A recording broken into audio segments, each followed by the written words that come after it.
Education Cabinet Secretary Ezekiel Machogu has issued a circular to university vice-chancellors and principals of constituent colleges, polytechnics and TVETs to admit all 2022 KCSE students as placed by the Kenya Universities and Colleges Central Placement Service. Emily Chebet reports. A sigh of relief for the 2022 Kenya Certificate of Secondary Education candidates and their parents who have been struggling to access the school funding based on the new model, as per the Ministry of Education, after a circular asking all universities and TVETs to admit them pending loan applications. Almost 70% of these students are yet to apply for government scholarships or the higher education loan help due to myriad of challenges from system failures to lack of national IDs for the underage students. 75,272 successful applications against the figure, and the TVET institutions against the figure of 285,000 who have so far been given admission for universities and for TVET institutions. Education Cabinet Secretary Ezekiel Machogu was put to task by members of the National Assembly Education Committee on Friday to explain the fate of students who require government funds but have applications that are yet to go through ahead of the 7th September deadline, and especially for those who are scheduled to report to higher learning institutions on Monday next week. The ministry says verification of applications will take another 7 days after the deadline.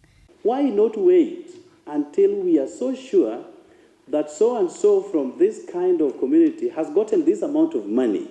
So probably what they need to top up is this amount of money. Because I can tell you, if this is not addressed in good time, less than 20% of students are going to show up in our universities.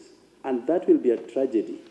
Disbursement of scholarships and loans will be based on the opening days, and we have been able to inform our vice-chancellors that yes, we know others are opening this coming week, so they will be able to give us a little bit of time.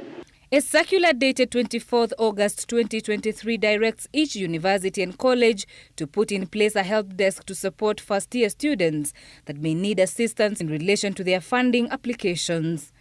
In the new education funding model, an average allocation of loans and scholarship per student will be in 4 categories.